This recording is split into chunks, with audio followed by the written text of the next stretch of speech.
The Capulet estate is buzzing with excitement. Servants hurry from room to room, getting everything ready for a grand celebration. It soon becomes clear what all the commotion is about. Lord Capulet is hosting a lavish feast for Verona's most influential families. In this world, wealth opens doors, and status earns respect. For this special night, he invites many of Verona's leading nobles, but no one suspects that the masquerade will change Juliet's life forever. Soon, word of the Capulet feast spreads across Verona, but one rule is understood: no Montague is welcome. The Montagues and Capulet have been locked in a bitter feud for generations. Their hatred keeps spilling into the street, and has pushed Verona's prince to the limit. No one remembers how it began, yet barring the Montagues feels inevitable. Elsewhere in the city, Romeo, Lord Montague's only son, has stayed away from the latest street brawl. His thoughts are fixed on love, not family honor. But this sensitive young man is heartsick over a woman who does not love him back. He has been longing for Rosaline, but she does not return his affection. Even worse for Romeo, she has sworn never to marry. Her rejection leaves Romeo wondering whether true love was ever real. But his cousin Benvolio is not convinced. That very night, the Capulets are hosting their grand feast. Benvolio hopes another woman might catch his eye. After learning that Rosaline will attend, Romeo joins his friends and slips into the feast mask. When Romeo and his masked friends arrive, Romeo still feels out of place. The music and laughter only make him more uneasy. Romeo came hoping to see Rosaline, but his attention suddenly shifts across the hall. Among the dancers, he sees a young woman whose beauty silences every other thought. Romeo cannot look away. In a single moment, he forgets all about Rosaline. The stranger has completely captured his attention. He quietly asks who she is, but Juliet's nurse approaches and leads her back toward the family. Romeo follows at a distance and watches Juliet dance with Paris, the nobleman her parents hope she might marry. Romeo barely notices Paris. He is completely captivated by Juliet's grace and youthful joy. When Juliet meets his gaze, Romeo senses that the attraction is mutual. To him,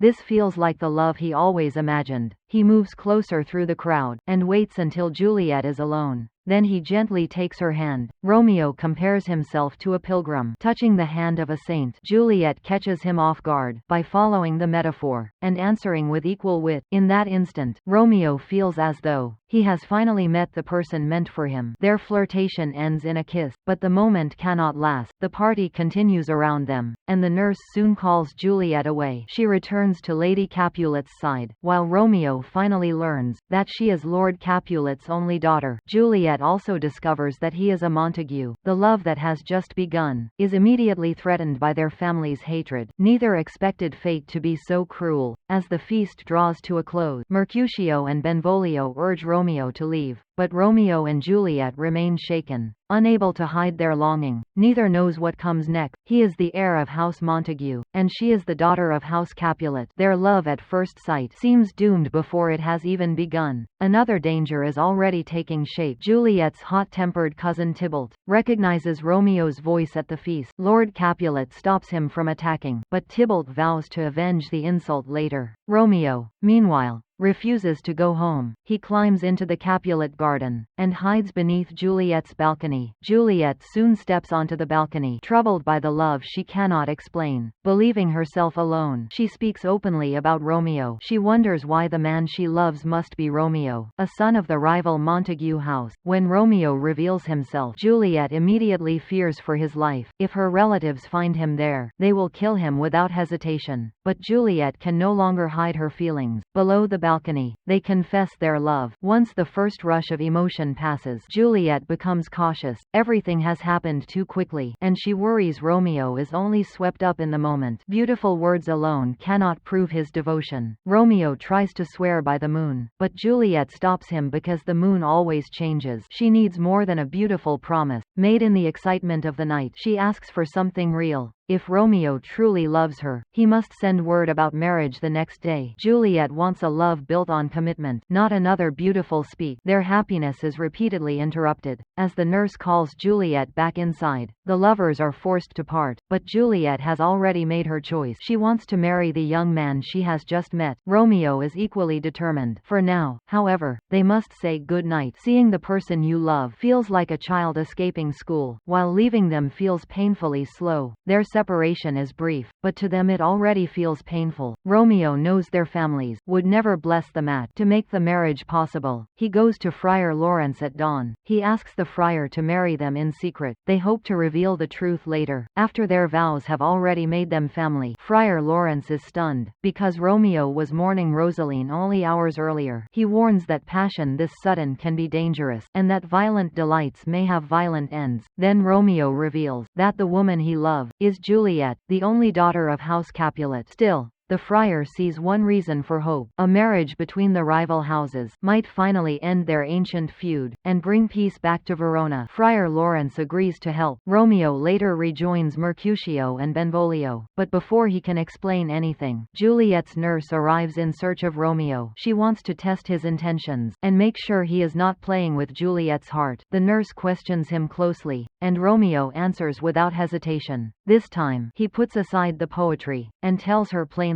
that he intends to marry Juliet that day. His seriousness convinces the nurse, who can see that his feelings are genuine. The nurse is convinced. She wastes no time, returning to Juliet with the long-awaited message. Juliet can hardly contain her joy. Romeo has kept his promise. She hurries to Friar Lawrence's chapel. Inside the quiet chapel, Juliet approaches Romeo. Without a grand audience or public celebration, no family or guests are present. Romeo sees no one but Juliet, and she looks only at him. For a few precious moments, the outside feud seems far away. The ceremony is private and simple, but their vows are sincere. Friar Lawrence joins them in marriage, making Romeo and Juliet husband and wife. Not long after the wedding, Romeo rejoins his friends. He carries a secret they cannot yet understand. But before he can speak, Tybalt arrives and challenges him. Tybalt wants satisfaction for Romeo's uninvited appearance at the feast. Either man could die, but marriage has changed Romeo's view. Tybalt is now family by marriage, even though no one else knows it. Romeo refuses to continue the feud. Tybalt sees Romeo's refusal as another insult. He keeps provoking Romeo in front of everyone. He wants Romeo to draw his sword, but Romeo refuses to fight. Romeo's sudden kindness toward Tybalt makes no sense to the others. The hostility does not fade, until Mercutio finally loses patience. He cannot stand what looks like cowardice. He draws his own sword, and challenges Tybalt in Romeo's place. At first, their duel seems almost playful, as both men show off, while the crowd watches and laughs. But the performance quickly turns deadly. The blades are no longer part of a game. Romeo rushes between them to stop the fight. In the confusion, Tybalt finds an opening. He strikes past Romeo, and wounds Mercutio. Romeo never intended anyone to be hurt, but his attempt to intervene gave Tybalt the opening he needed. Mercutio tries to laugh it off, then realizes it is fatal. In his final anger, he curses both the Montagues and Capulet. Tybalt flees before anyone can stop him. Romeo is crushed by guilt and grief. Then grief turns to rage. Romeo chases Tybalt through the street, calling him back to answer for Mercutio's death. When they face each other again, there is no laughter left. Tybalt draws his sword, and Romeo accepts the fight. Tybalt is the better trained swordsman, but Romeo no longer cares about the risk. His guilt and rage have consumed him. The gentle young man vanishes, replaced by someone consumed by revenge. Romeo defeats and kills Tybalt. Only when it is over does the anger leave him. With that single act of revenge, Romeo shatters the friar's hope of reconciliation, and places his marriage to Juliet in grave danger. Only then does Romeo grasp what he has done. Benvolio urges him to flee before the authorities arrive. Prince Aeschylus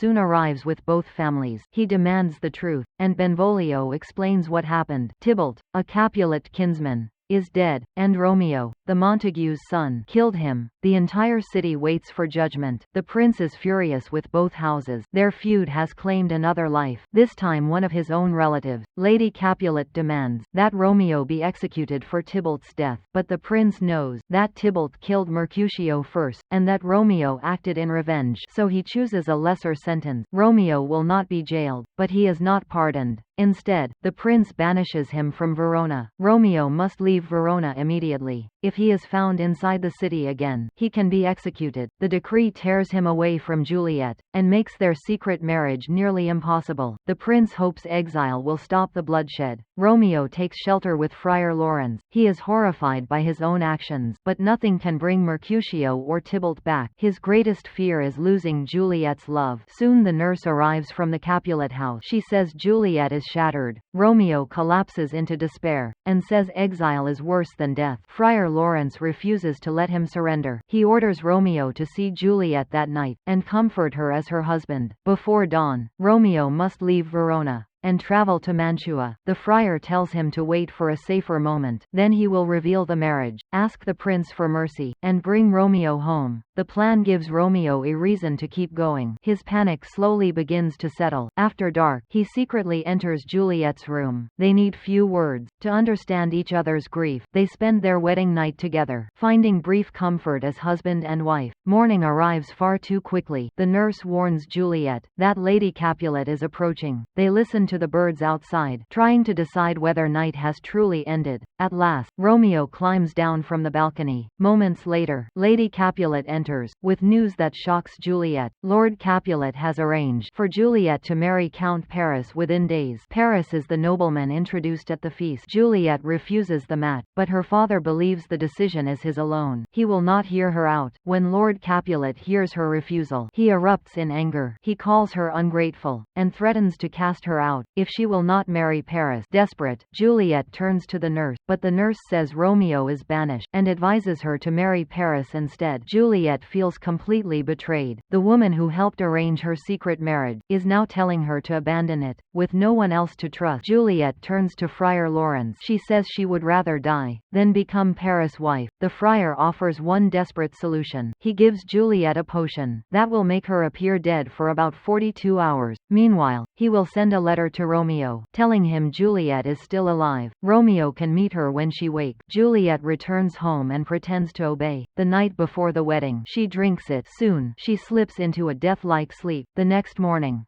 the nurse finds Juliet motionless. The wedding preparations become a funeral. The Capulets believe their daughter is truly dead, but Friar Lawrence's letter never reaches Romeo in Mantua. The entire rescue plan begins to collapse. Balthasar witnesses Juliet's funeral, and believes she is truly dead. He knows nothing about the sleeping potion. He races to Mantua, and tells Romeo that Juliet has died. Romeo is devastated. A grief deeper than anything he has known consumes him. He curses the fate that took Juliet from him. Then grief hardens into a final decision. Romeo asks Balthasar whether Friar Lawrence sent any letter. When Balthasar says no, Romeo acts at once. He prepares to return to Verona that night. Friar John returns with the undelivered letter, but the damage is already done. Before leaving Mantua, Romeo buys a fast-acting poison from an apothecary. He plans to die beside Juliet. It is a rash decision made in despair, not a triumph of love over death. While Romeo travels back, Friar Lawrence learns the letter was never delivered. He realizes Juliet will awaken alone if he cannot reach the Capulet tomb first. The friar hurries toward the crypt. Romeo arrives first, and enters the family tomb in secret. In this version of the story, there is no duel with Paris. Inside, Romeo approaches Juliet, barely holding back tears. Her face still has color, and she looks asleep, but Romeo cannot imagine she is still alive. Romeo speaks to her one last time. He gently touches her face, and gives Juliet a final kiss. Seeing no future without her, he gives up all hope. Romeo drinks the poison, and falls beside his sleeping wife. Only moments later, Juliet begins to wake. She reaches for him, expecting an answer. Then she notices the empty vial, and understands that he has taken poison. Romeo's lips are cold, and Juliet realizes she woke too late. The truth hits her at once. Romeo never received Friar Lawrence's letter, and died believing she was gone. Friar Lawrence arrives and finds Juliet awake. He urges her to leave before the others arrive, but Juliet refuses to abandon Romeo. When voices approach, the frightened friar runs. Juliet remains beside her husband. The poison vial is empty. Overcome with grief, she takes Romeo's dagger and ends her life. The next day, both families join a solemn funeral procession. Romeo and Juliet are carried through Verona together. Only now does the city learn of their secret marriage. At last, everyone understands that the hatred between the two houses created the conditions for this tragedy. There are no more threats, no more calls for revenge. only grief and regret. The deaths of Romeo and Juliet finally force the Montagues and Capulets to reconcile, but the peace comes far too late. Two young people found something rare, but the adults around them gave it nowhere safe to grow. Romeo and Juliet loved with the intensity of youth, but inherited a conflict they did not create. They struggled to protect their secret marriage, even as every plan around them failed. Violence, secrecy, and a failed message left each of them believing the other was gone. Their deaths are not proof that love demands sacrifice. They expose the terrible cost of hatred and rash decisions. The feud finally ends, but Verona will never forget what it cost.